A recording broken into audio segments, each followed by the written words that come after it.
Fala aí, pessoal, beleza? Vamos dar continuidade aí a esse capítulo, né? Capítulo 5, falando aí sobre climatologia, né? A gente está no número 3, né? Que são os ventos. A gente está na letra A, tá? Só para a gente poder fazer uma breve lembrança, ó. Letra A, elementos do clima. A gente já falou o número 1, temperatura. Nós já falamos o número 2, pressão. E estamos falando o número 3, vento, tá? Devo chegar hoje até o número 4, umidade, né? Já vou até colocar aqui o cronômetro, né? Para não dar uma extrapolada aqui no tempo, né? Vamos ver quanto tempo que vai dar. Beleza? Então, número 3, ventos. Dentro de vento, nós já vimos os alísios, tá? Falei para vocês das ECT, falei sobre a formação de furacões, né? Expliquei todo o procedimento, ó, da formação de furacões, as condições para ter furacão, tá? São essas três aqui, né? A gente já viu isso, beleza? Falei da rotação dos furacões e agora a gente vai chegar nos contralísios, beleza? Então vamos lá, pessoal. Primeira definição de contralísios, né? Os contralísios, pessoal, eles são uma exceção, tá? Se a gente pegar em relação aos alísios ou a dinâmica de ventos em geral. Quando a gente fala da dinâmica de ventos em geral, a gente fala que existe, né, uma dinâmica que é da alta pressão para baixa pressão, certo? Os contralísios, né, eles estão saindo da linha do Equador e estão retornando aos trópicos. Então, se a gente for ver, eles estão saindo da baixa pressão para alta pressão. Aí você pode perguntar, ué, mas então eles quebram essa ideia, né, dessa dinâmica de circulação na atmosfera?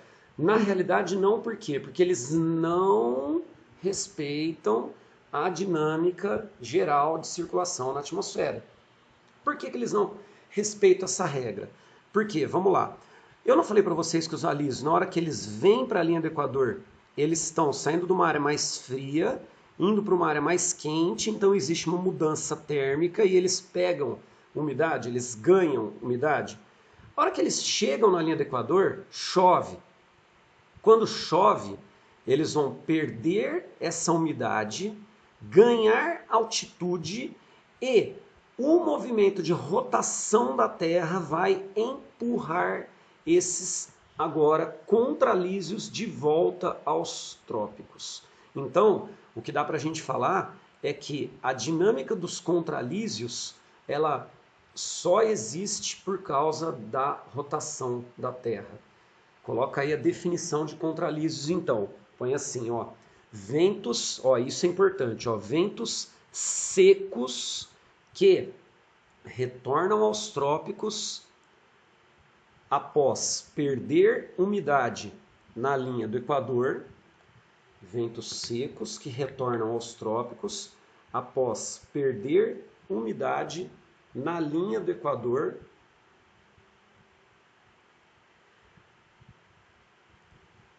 provocando a formação de, olha aqui pessoal, ó, desertos em áreas de alta pressão, certo? Então, pessoal, os contralísios, eles são os responsáveis também pela formação de desertos nas áreas tropicais. É só a gente olhar essa imagem, esse mapa.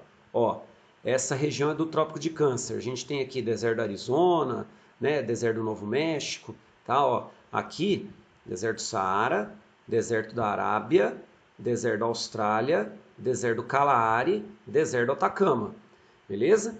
E aí é interessante a gente perceber que nos dois trópicos, tanto no Trópico de Câncer, região do clima monsônico, quanto no Trópico de Capricórnio, aqui, né, região de São Paulo, nós não temos desertos. E aí a gente vai explicar para vocês por quê, tá? Nem São Paulo tem a ver com os rios voadores, eu só vou falar isso lá para o final do capítulo, tá? Então não vou falar agora. Tem a ver com as massas de ar e tudo mais. Aqui, na região do Sudeste Asiático, tem a ver com o clima monsônico, que eu vou falar para vocês, pretendo falar nessa aula, tá? Vamos ver qual que vai ser o andamento aí do negócio. Eu acredito que eu fale ainda dessa aula, certo? Então, essa é a ação dos contralísios, beleza? Ponto. Põe assim, ó. para terminar a definição de contralísios. Pode colocar dessa maneira, ó. Põe assim. Os contralísios retornam devido à ação da rotação da Terra. Tá? Os contralísios retornam devido à ação da rotação da Terra. Beleza? Primeiro item de contralísio, pessoal. Pode colocar então, ó, força Coriolis. Beleza? Força Coriolis. A força Coriolis, pessoal, é a força associada à rotação da Terra. Tá? É o seguinte, nós temos a rotação fazendo esse sentido de oeste para leste. Quando ocorre a rotação, o que empurra, eu falei que tinha algo que empurrava, né? Esses agora contralísios de volta aos trópicos. O que empurra é o efeito ou força Coriolis. Então pode colocar aí a definição de força Coriolis. Pode pôr assim, ó, força que desloca os contralísios de volta aos trópicos. Força que desloca os contralísios de volta aos trópicos, associada à rotação da Terra. Beleza? Essa é a definição então de força Coriolis. Você pode chamar de força Coriolis, você pode chamar de efeito Coriolis. Tranquilo? Pode colocar o próximo item dentro de contralísios, ó, células de Hadley, tá? Célula de Hadley, ou células de Hadley. E aí, vamos de novo nessa figura. Dá uma olhada, ó. O que é a célula de Hadley? É a dinâmica, é o ciclo formado pelos, ó, alísios, contralísios. Alísios, contralísios, tá vendo, ó? Seria esse ciclo, beleza? Entre o trópico e o equador, entre o trópico e o equador, tanto no hemisfério norte quanto no hemisfério sul, tá? Então pode colocar aí a definição de célula de Hadley. Pode pôr assim, ó, ciclo formado pelos alísios e contralísios na região intertropical, beleza? Ciclo formado entre os alísios e contralísios na região intertropical, certo?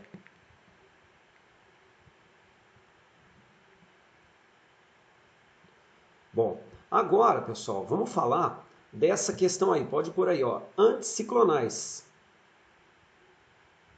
Tá? Anticiclonais. Pessoal, a região dos contralísios é uma região chamada de anticiclone. Tá? O que seria essa região anticiclonal? Não é uma área de trópico, então é uma área mais fria, é uma área de alta pressão, que a gente já viu isso, e é uma área que dispersa os ventos, ela vai dispersar os ventos, tá? É isso aqui, ó. Os ventos, eles batem aqui nessa região e eles são repelidos. Por isso que nós temos esse esquema que forma a tal da célula de Hadley, tá? Na hora que os ventos, agora contralísios, chegam nos trópicos, eles são dispersados. Para onde que eles são dispersados? De novo, para a linha do Equador, tanto no hemisfério norte quanto no hemisfério sul, tá? Acontece a mesma coisa. Então, nós temos a formação de uma região chamada anticiclonal. Essa área anticiclonal é responsável pela formação dos desertos. Deu para entender isso, pessoal? Coloca então formação de desertos. Vamos colocar os 3 fatores que formam desertos. A gente não viu um deles, tá? Nós ainda vamos ver isso, beleza? Então, pode colocar aí, ó. Primeiro fator de formação de deserto é a ação de contralísios, tá? Ação de ventos contralísios. Pode pôr na frente, pessoal, áreas de alta pressão, certo? Áreas de alta pressão. É uma área de formação de deserto, tá? Segundo fator de formação de deserto, pessoal, em algumas regiões nós temos barreiras montanhosas que também contribuem para segurar o vento. Por exemplo, pode ser que tenha algumas áreas que formam essas regiões chamadas de barlavento, tá? Então, uma área de barlavento, ela bloqueia a umidade nessa região, e a área que seria seca seria a área chamada de sotavento. Então você tem uma encosta que bloqueia e você tem a outra encosta que é seca. Já vamos ver isso também. Tranquilo? E o terceiro fator, pessoal, para a formação de deserto, nós ainda vamos ver, vai demorar um tempo ainda para chegar, são áreas banhadas por correntes frias, tá? São 3 fatores que formam desertos, obviamente naturais. Tá? A gente viu isso, esse processo de formação de deserto natural é chamado de desertização. Lembra que quando a gente tem processo de formação de deserto, né? Quando é ação antrópica, tá? A gente chama de desertificação, aí é ação humana. Tá? Então, região anticiclonal é uma área de alta pressão, é uma área de ação dos contralísios, contribui para a formação então de desertos anticiclones, porque dispersa vento. Então a umidade bate e volta, literalmente é isso. Tranquilo? Então, vimos contralísios, vamos agora ver um exemplo de caso, né? Envolvendo aí ventos, tá? Tanto os alísios quanto os contralísios, em cima de um clima específico lá na região do Sudeste Asiático, chamado clima monsônico. Tá? Olhando aqui nessa imagem, pessoal, dá para a gente perceber que o clima monsônico ele tem uma certa semelhança com o nosso clima tropical. Tá? Por isso ele é chamado, ó, tá vendo? Tá na mesma latitude, ó, Trópico de Câncer, Trópico de Capricórnio. Por que não tem um monsônico aqui? Tem alguns fatores, né? Um desses fatores é essa questão aqui das correntes quentes que atuam aqui e não tem terra aqui. Praticamente joga tudo para cá. E tem a linha do Equador aqui também. Né? No caso, a linha do Equador ela está aqui e bloqueia, né, o continente nessa parte. Tá? Então seria um dos fatores. Tá? O outro fator, pessoal, é que essa região aqui ela tem água muito quente, diferente dessa região do Brasil, que a água não é tão quente porque essa corrente Benguela ela dá uma boa resfriada na água. Essa corrente australiana ela cicla para cá, tá? Ela não vem até essa região. Tá? Então seriam vários fatores aí, não vale a pena a gente ficar detalhando tanto, não vai cair tão detalhado assim para vocês em vestibular. O que vocês têm que saber é o seguinte, as monções elas são divididas em 2 épocas, né? 2 sazonalidades. Nós temos as monções de inverno e nós temos as monções de verão. Tá? Primeiro pode colocar aí inverno, e aí vamos explicar para vocês como que funciona as monções no período do inverno. Bom, quando eu falo inverno, eu estou falando inverno no hemisfério norte.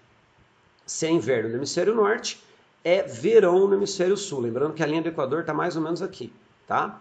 Então, ó, inverno no hemisfério norte, verão no hemisfério sul. Se a gente tem inverno no hemisfério norte, essa letra A vai formar uma área de temperatura mais baixa, portanto, pressão mais alta. E a letra B, que é verão, é uma área de temperatura mais elevada, portanto, pressão mais baixa. A dinâmica não é da alta para baixa? Olha os ventos, eles estão saindo do continente e estão indo para o oceano. Resultado, nós temos secas continentais. Pessoal, nosso inverno aqui do tropical, ele é seco também. Tá? Vamos entrar no inverno daqui a um mês e meio, mais ou menos. Hoje é dia 5, que dia que é hoje? Hoje é dia 4 de maio. Então a gente tem aí 1 mês e 20 dias, mais ou menos, para entrar no inverno. Tá? Já estamos tendo um tempo mais seco, né, que é o nosso outono. Tá? O inverno dos caras aqui no hemisfério norte, nessa região também é seco, porque é tropical. Só que é tropical monsônico. Tem esse detalhe que é a questão do verão. Tá? Então, no monsônico do inverno, pode colocar aí, ó, o deslocamento das massas de ar ocorre do continente, pode pôr entre parênteses, alta pressão, sudeste asiático, fecha parênteses, para o Oceano Índico, pode pôr entre parênteses, baixa pressão. Fechou parênteses, pode pôr na frente, provocando secas no Sudeste Asiático, né? Secas no continente. Esse é o monsônico no inverno. Agora, vamos ver o que importa mesmo, que é o que mais cai, tá? Que é o monsônico no verão.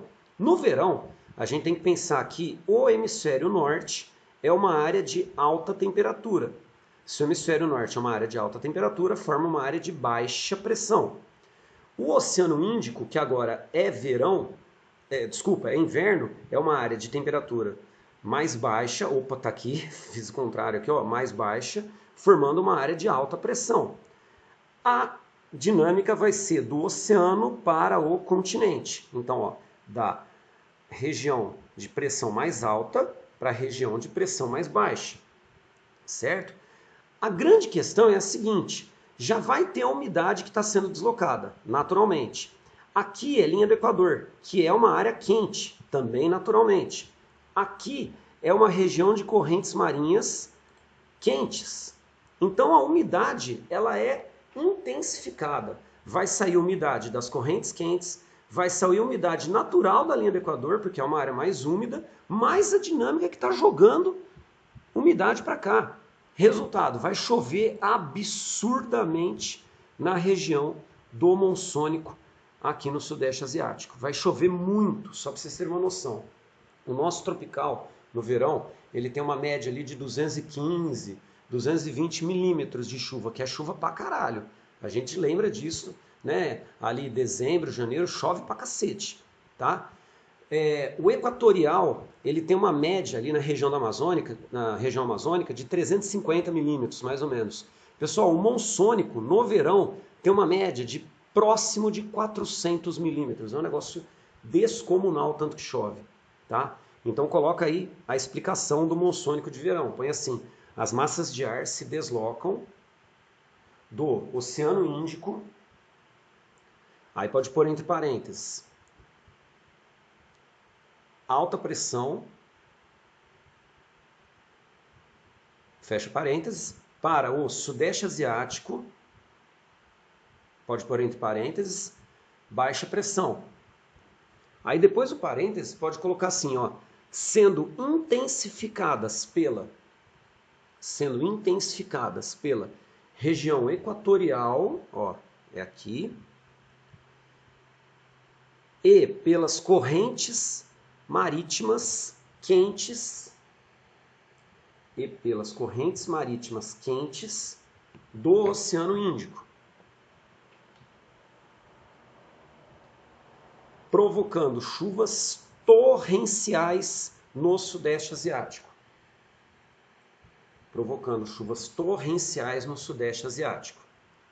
Certo? Bom, essas chuvas, pessoal, elas têm um lado bom e um lado ruim, tá? Então pode colocar aí, ó. O lado bom dessas chuvas. Nós temos várias áreas aqui montanhosas, né? A gente tem um prolongamento ainda do Himalaia, então tem regiões aqui montanhosas. E aí dá para a gente ter um cultivo de arroz pelo aquele sistema chamado terraceamento, tá? Então pode colocar aí, as monções de verão favorecem a risicultura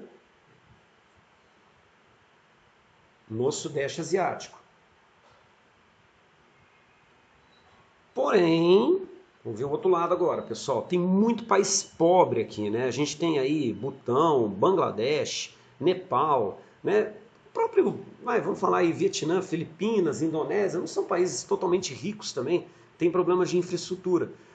Regiões da Índia também, como chove demais, tá? As enchentes que a gente tem nessa região, numa área densamente povoada, tá? Com infraestrutura, né? Em muitos casos, precárias, né? Nós temos enchentes catastróficas, tá? Nessa região. Se vocês terem uma noção, Bangladesh deve ter próximo aí de 170 milhões de habitantes, tá? Então, assim, você tem uma enchente no Bangladesh, dizima uma população, mata muita gente, né?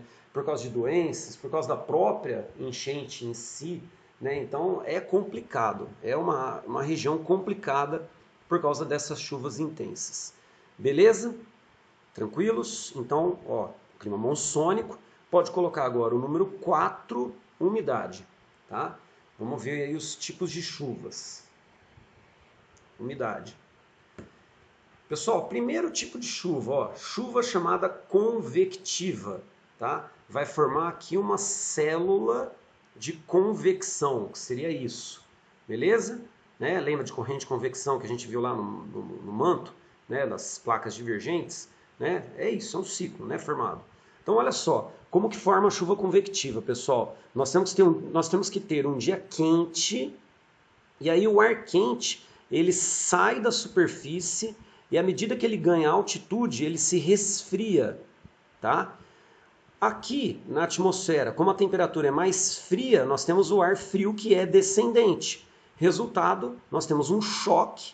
Esse choque térmico, ó, mudança de temperatura, de novo, vai formar umidade, vai formar chuva, tá? Então pode colocar aí a definição de chuva convectiva, né? Encontro do ar quente ascendente da superfície em choque com o ar frio descendente da atmosfera,